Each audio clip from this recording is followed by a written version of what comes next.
People who stop in the middle of staircases, doorways, and thoroughfares. Why?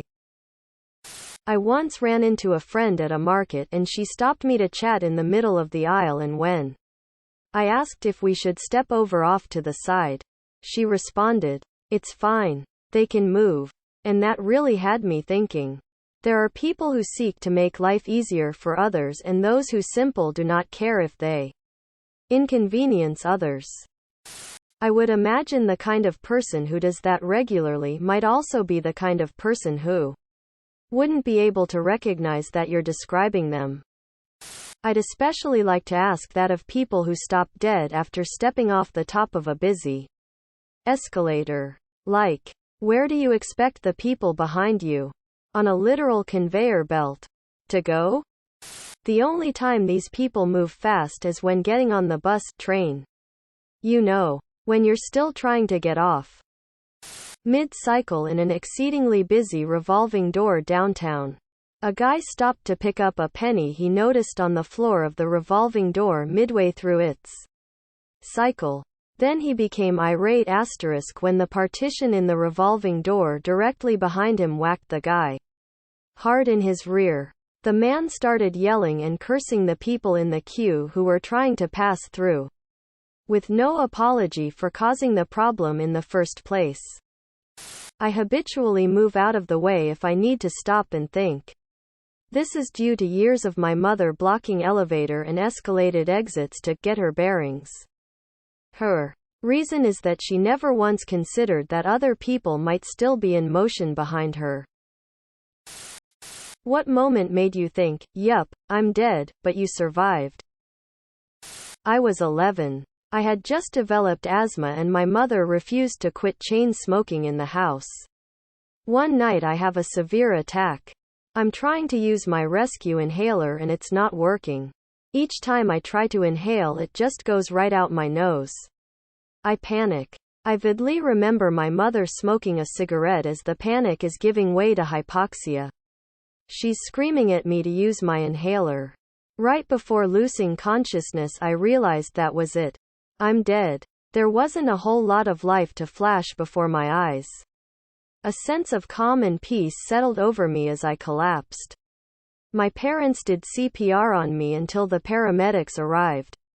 I woke up in ICU days later with a tube down my throat. The doctors were surprised I survived. My mother never smoked in the house again after that. The car was still fair game for her though.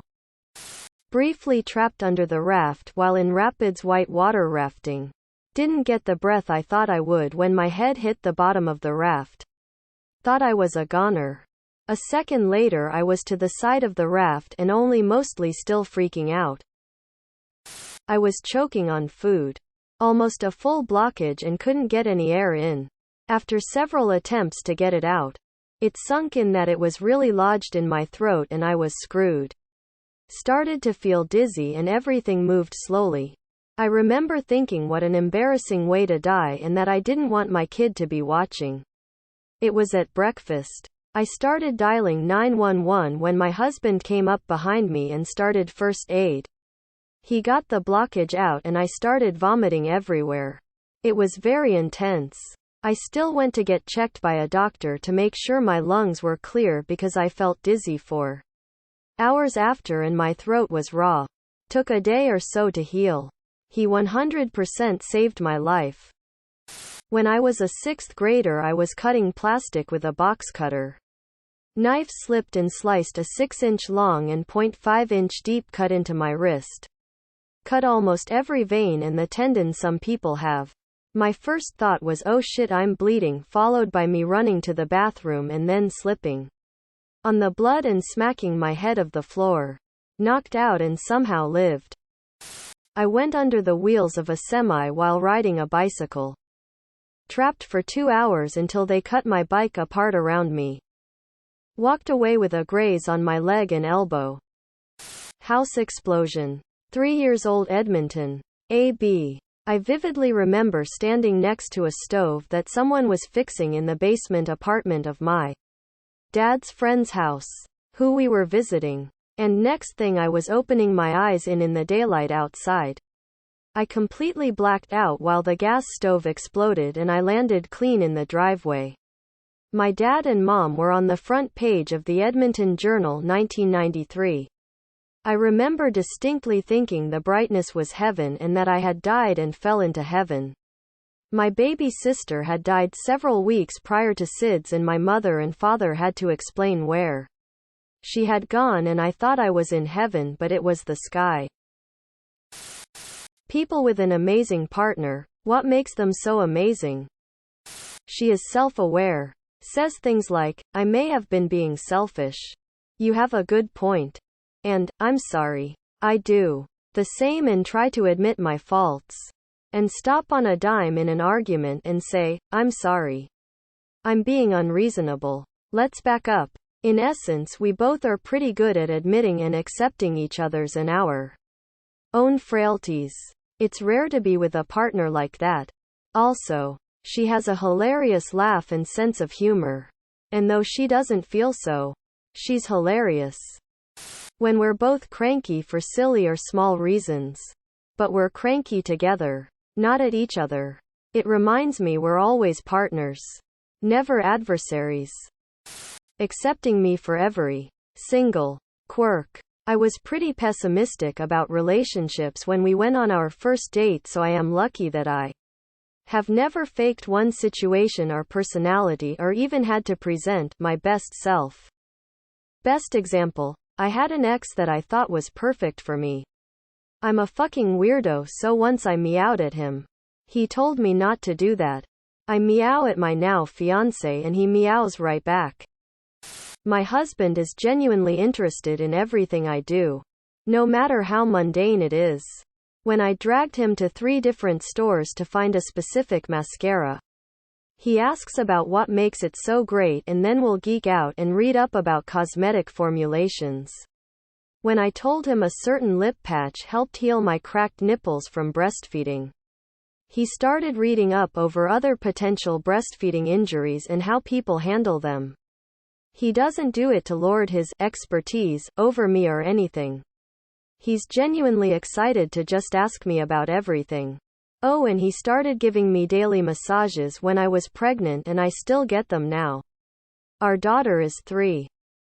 The way he still looks at me when I get out of the shower and there's lunch waiting for me. How some nights he wakes up in the middle of the night and pulls me closer to him because of moved too far away, or even when he pulls me closer in all situations. How he lays in bed with me every morning even though he'd rather go sit on the couch and wake up. The sacrifices he makes for me every day. That he tries his best to make sure I am smiling. He's always there when I need him no matter the time or place. There are so many things that he does every day to let me know he loves me. He is just a perfect match for me. We have our rough times and we get frustrated with each other. But he always treats me with kindness, respect, and love no matter what mood he is in. We always make sure to communicate our problems, and at the end of most days we go to bed with a smile on our faces. My disability was flaring up in a way that prevented me from showering. She marched into the shower with me, washed my hair and my body, expected nothing in return. And when standing up became too much, she sat on the floor of the shower with me and held me. What actor can no one replace? You could replace Gary Oldman, but it'd take about 15 actors to do it. Danny DeVito. Seriously, think about it. Willem Dafoe. Gary Oldman. Rowan Atkinson, Mr. Bean. Samuel L. Jackson. Women of Reddit. What things do men do that frighten you without them even realizing it? Happened few times. I was working late in small market with no one around, and when they come in and ask me if I am not scared to be alone. Well, now I am. Thanks. Wanting to take me somewhere isolated to be just the 2 of us on the first date. It's okay if we've been hanging out for a while. But not if it's the first time I see you in person. Whenever this happens, I come up with an excuse not to go. I just don't feel safe since I barely know the other person. But the worst part is when they try so hard to convince me to go with them. This makes me feel more and more uncomfortable. I don't know why you're acting so cautious. If I wanted to kill you, I would have already done it. Said to me by a friend of a friend I was meeting because it was his first time in a foreign country. Not taking no for an answer. Especially when they pretend to be jokey about it, but you can clearly tell they're kind of pissed. If that makes sense. Sitting right next to me when I don't know you and there are plenty of other seats available.